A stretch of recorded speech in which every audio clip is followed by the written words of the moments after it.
I'm rolling. I am wrong. Both. You have speed. Speed. That's what they say on movie sets. They say rolling camera, and then the sound person says speed, which means they were rolling their tape. So it's like camera's rolling, speed. That means you're ready to go.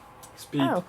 Okay, here we go. Ready? So we're rolling, right? Yeah. All right. So dark room, February 26.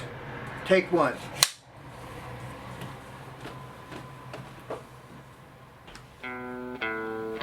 People are strange when you're a stranger.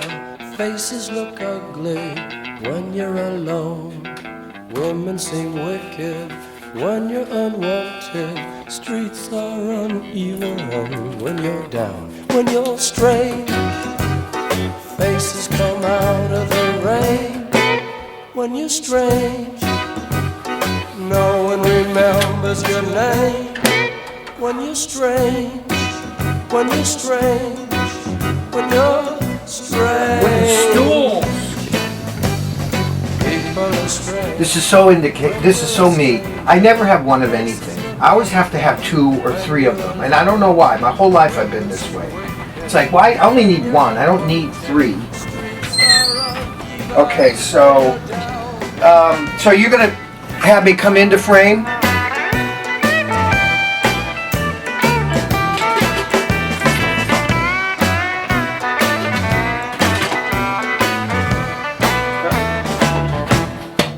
When you're strange, faces come out of the rain. Yes. Dark room, take 17A.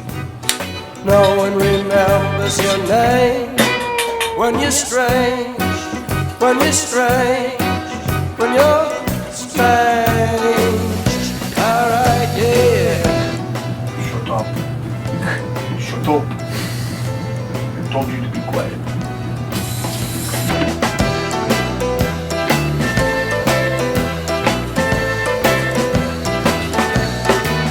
When you're strange, faces come out of the rain. When you're strange, no one remembers your name. When you're strange, when you're strange, when you're strange. Oh, this is the backbreaker. Oh, Jesus.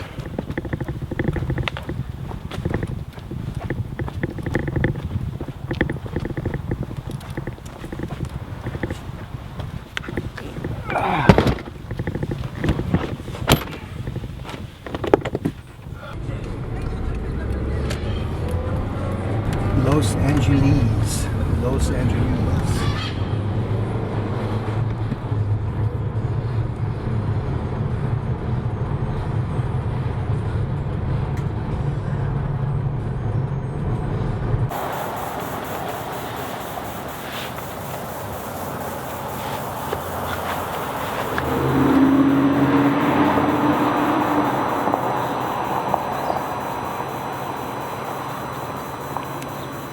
Are you rolling? Are you getting sound? I'm getting sound, yeah. I have to put myself in the impact zone. Because sometimes I'll shoot down the line of the wave where I'm trying to get the curl, inside the curl. So the wave's coming, right? And I'm going like this, and I have to wait for the last second to take the picture just before the wave crashes over me. So I try to take the picture, and push through the backside so I don't go over the falls. But sometimes I get too late. It hits me like right on the head, like wham, like right on my head, like, you know, I got hit, like, oh man, you know. It's quite different than being in downtown LA photographing art.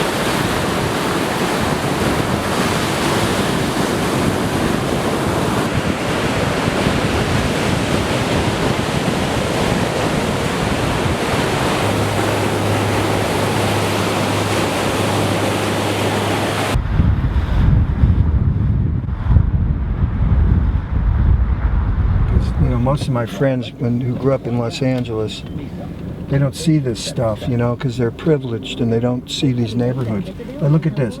Fuck you. How cool is that? I got to take a picture of that, don't you think? Yeah, you know, I feel fortunate, you know, in a sense. My photography takes me into places that normally, you know, most people would never go. And I see things that most people never see about Los Angeles.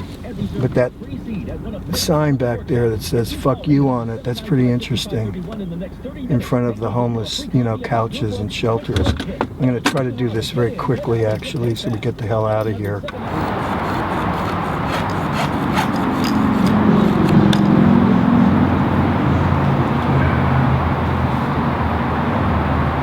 It's quite a statement, huh? Good, we should get out of here.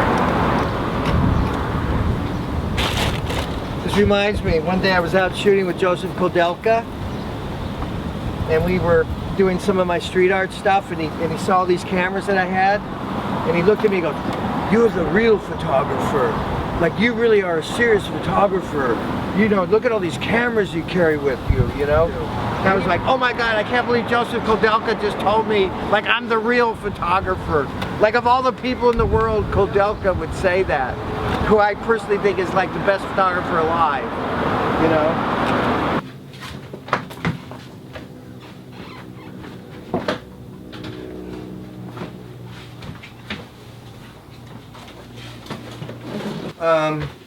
Are you seeing this cord? Do you need this cord?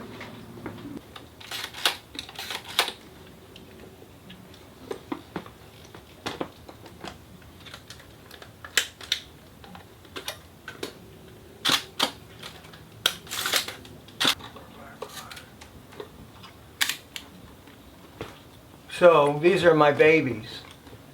These are my children right here. These are all my kids. And I have a theory about cameras, and I don't remember when this happened, but I actually believe that they have a soul. Just like human beings have a soul, cameras have a soul. Like this camera especially has an incredible soul. This is my Leica that shot the photo of Rick on the highway, Clockwork Malibu, and the woman by the pool in Beverly Hills. So this is a very wise soul, this camera. If this camera could talk about all the things it's seen in its lifetime and where it's been, you would be entertained for days on end, including when Michael Jackson saw this and he saw the gold and he said, "Oh, your camera, it's so pretty, don't ever paint it." That's exactly what he said.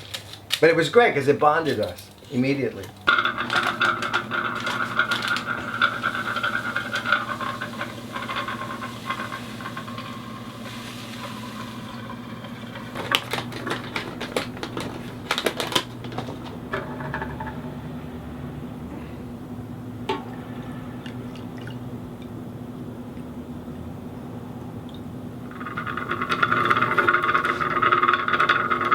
The joys of darkroom, mixing chemicals.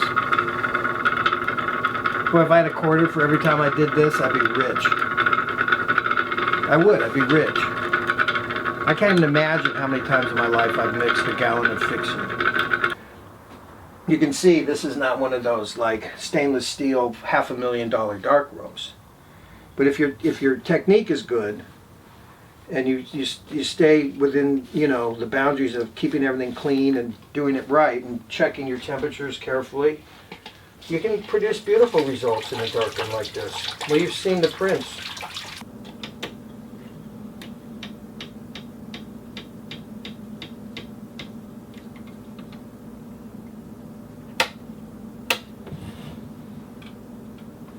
I first was making photographs when I was 7, 8 years old. I think it was a way for me to feel excited about my life, about identifying things in my life that were meaningful to me, that were important to me. Descartes said, "I think, therefore I exist." I say, "I photograph, therefore I exist." And my photographs give me very direct evidence of my life, where I've been, what I've seen. You know, it's a journey, and my photographs are like markers on my journey in life. I think it was my destiny to be a photographer. I actually really believe that. I think it's in kind of the cards, as they say. It was predetermined that Anthony Friedkin would be a photographer since I was a child, that it was like, Anthony Friedkin's going to be a photographer, you know. This is his destiny in life, right? That's maybe one of the very first photographs that I ever made in my whole life. You know, my photos now, today, they're not all that different. I mean, I've said this, you know, it's like, wow, you know, wow. I'm going to, you know, this is something else, man. I got to get this. I got to shoot this. I got to get it on film. I want to take it home with me. I want to make it mine. Nothing's really changed. I mean, I'm still this kid, much older now, still holding that camera, still, you know, looking at events unfold in front of me that I hope are interesting and dramatic and poignant. They just kind of look at me like I'm crazy. They go, how could you make a dark room? How could you have a dark room in your kitchen? They're more concerned about, like, how could you prepare food in your dark room and not, like, poison yourself? You know, and to me it's like, well, duh, it's easy. You know, it's not that complicated. When I cook, and when I set up the dark room, I set up the dark room, you know. I'm not cooking with my darkroom chemicals, although I've thought about it. I'm gonna eat my eggs now. Would you like some? Do you want to have some with me?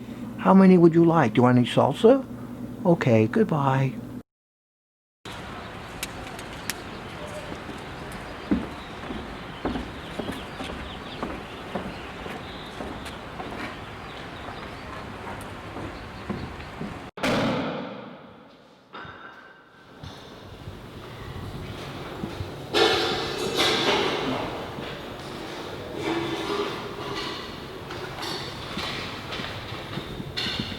I know that guy. You've written some really nice stuff.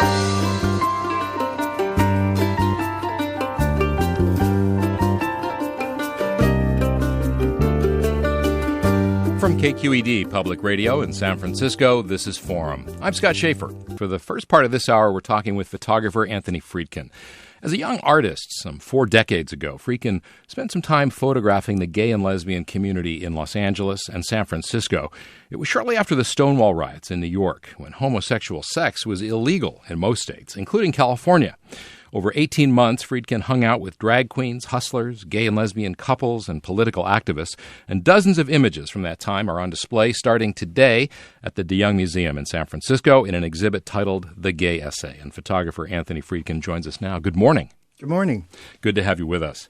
What was it like for you to walk into that gallery and see those photographs up on walls in a museum for the first time in many years? I'm very happy for the people that I photographed, because it's really all about them. The Gay Essay would never have existed had these people not given me their trust. But mostly, honestly, I'm very proud of the photographs. Well, take us back to that time, 1970. You were what, 19 years old? I was 19 years old, and I wanted to take a project on that I thought would, like, seriously challenge me on every level, you know, emotionally, as a person, as an artist, as a photographer. My desire in my life is to make great photographs. I'm totally dedicated to the idea of photography as an art form.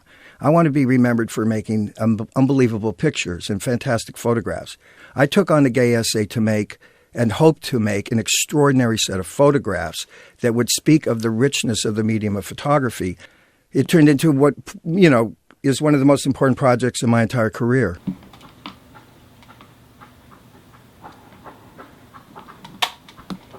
Not bad, Friedkin. Not bad. It's the first time I've really heard it. I'm an obstinate,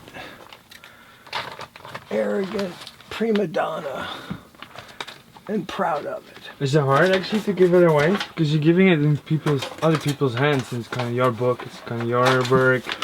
But you know, it's always, you know, when you're an artist and you choose to engage with the quote, you know, the museums, the galleries, the collectors, the magazines, the book publishers, the critics, you know, once you choose to, like, go out of your comfort zone, you know, because you can stay in your comfort zone as an artist and never make an effort to kind of connect to all those people.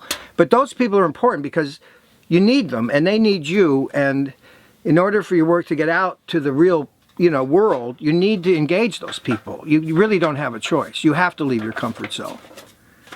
I don't know where you start vignetting. I have it. Are we vignetting or no? Yes. We are? Yeah. These pieces. Yeah. Okay. But like I said, people are not used to artists really fucking sticking up for themselves. Especially like me, who's not like Robert Frank or some, super famous artist of the world, that no matter what my behavior is, people will go like, oh, well, he's so-and-so, But if you're kind of an unknown, you're just supposed to be like, oh, thank you so much for doing this for me, like, oh, I'm so grateful that you're actually, And I am. I mean, the truth is I am. I really am grateful for everything that's happening and what's being done. I really want to honor my mother and father properly and say really nice, important things about them. Because I wouldn't be here today and you guys wouldn't be here today had they not been so supportive of my work and... Okay. Have you checked your focus? How we doing? We're good. Okay. So I thought it might be interesting to take a look back in my family history and look at some old photographs of my mother and father. And here, my dad was so important to me. I mean, he was such an example of what it meant to be a dedicated, creative person. This is an interesting picture, if you can see it. This is my mother with my brother and I on the set of a TV show my father directed called Frontier, which was about pioneers moving west in the very beginning of the history of America, when people were moving out to California. I think my dad would be very proud of what I've accomplished, actually. And I think he would feel that a lot of it was because of his determination to impart his own value system about what it means to be an artist, how seriously he took it, how dedicated he was in his own life, in his own way, like I said, by example. This is an important photograph. This is in terms of my own personal life. This is a party I had here at the apartment studio. This is Joseph Koudelka, and this is Grant Mudford, both of which are magnificent photographers. And of course, my admiration for Koudelka is endless. I care a lot about this picture because these are it's like your colleagues. These are two other photographers whose work I greatly admire. And, just like musicians or actors, when you're in a certain company with other actors or other musicians, I think it makes you better. Because you know what their level is at, and you got to basically be on that level also, or hope to be. So you're 65 right now, and you have your first solo exhibition and a major book. And you had your good friend Koudelka that was getting recognized everywhere. Well, I think all artists hope that their work will get recognized as being important.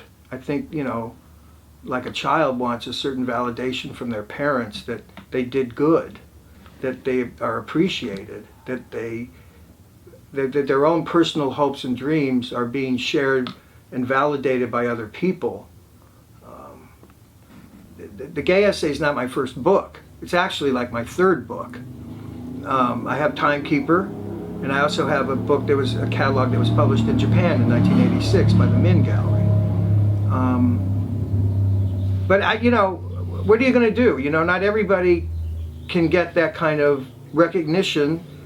And on the other hand, you have to really want it and really work for it. You didn't? I mean, of course I wish there's a point, the truth is, if you ask most people if they've heard of the work of Anthony Friedkin, many of them will tell you they have. And many of them will tell you, yeah, I know who he is. He's the guy who shot that amazing photo of the woman by the pool at the Beverly Hills Hotel. He's the one who took the picture of Clockwork Malibu of the guy on PCH. He's the one who did that amazing shot of the surfboard with the setting sun. I mean, people do know who I am. I mean, more than you might think. I mean, I may not have the Bruce Davidson recognition or maybe. I'm too stubborn to have a nervous breakdown. doctor said you're fine. Yeah, Yeah. that was, you know, he didn't take my blood pressure just a minute ago, though. Okay, do I look all right? I feel like I'm sweaty. Let me just pat it down.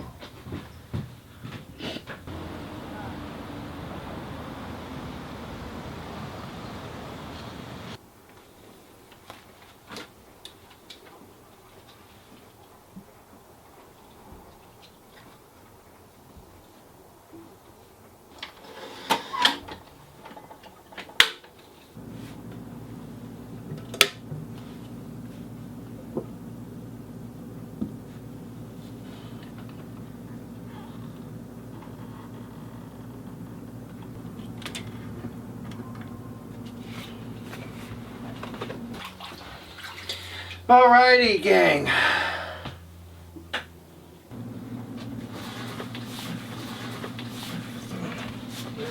This is where I keep all my most important negatives in my whole life. If there was ever a fire, I would run to this drawer and grab it and run like a crazy person to get out of the house in time to make sure these negatives never got burnt. That's the most important thing in this whole house, is this drawer, actually. It's interesting trying to title the photographs. I like to come up with a Eye of the Tube, Velvet Wave, Point Lobos, Helio Wave. How important are my prints for me as an artist? I can't even imagine what it'd be like if I couldn't print my own negatives. It'd be like not being able to see your own children or something. They'd be like, your kids got taken away from you. You're never going to see them again. Anyhow.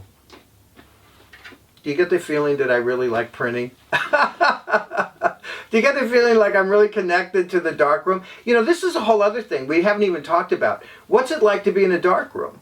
What's it like to tell the world to basically fuck off? I'm going into my darkroom. I don't need to talk to anybody. I don't want to go anywhere. I don't want to do anything except go into my darkroom, my space, and have this really fantastic personal experience, like bringing these negatives to life for other people to hopefully see sometime.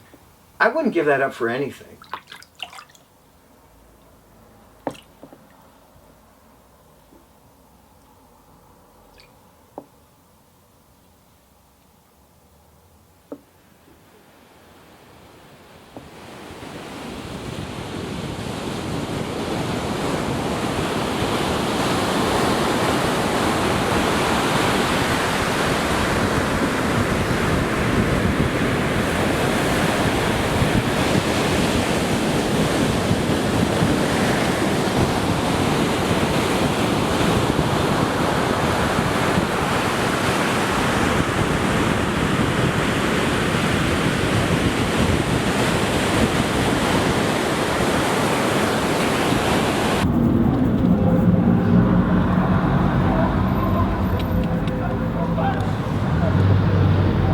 So this is some kind of religious thing they're doing. Jesus loves you.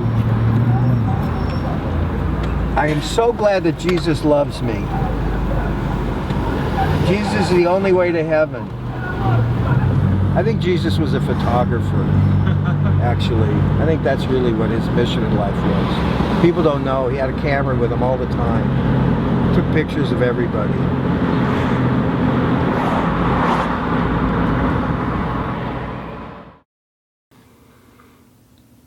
There's so many things about this book that are important to me. First of all, Timekeeper, the name of the book, the title of the book, I spent months coming up with, evaluating different names for the book, possibility. Wait, let's start over again. Can we? Mm-hmm. Let's cut. Start again.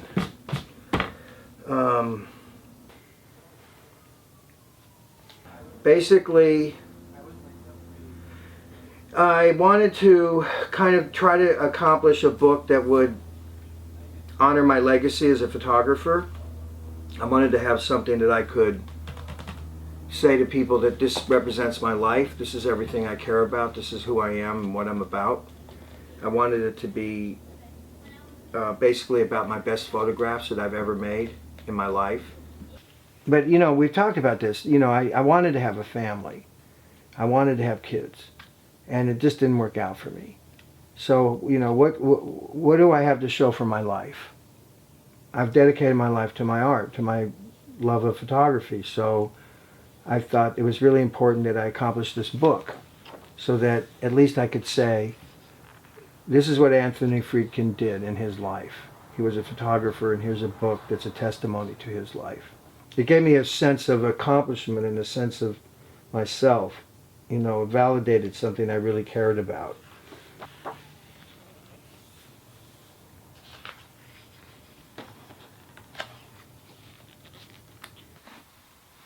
So, you know, I enjoy that a lot.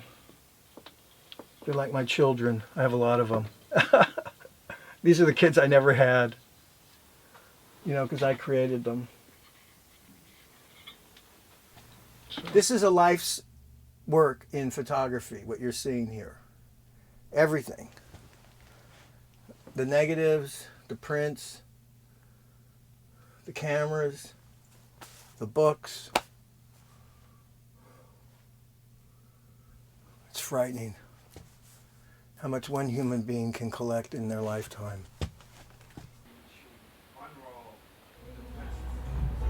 Faces come out of the range when you're strange. No one remembers your name when you're strange. When you're strange. When you're strange. People are strange when you're a stranger. Faces look ugly when you're alone. Women sing wicked when you're unwanted. Streets are uneven when you're down.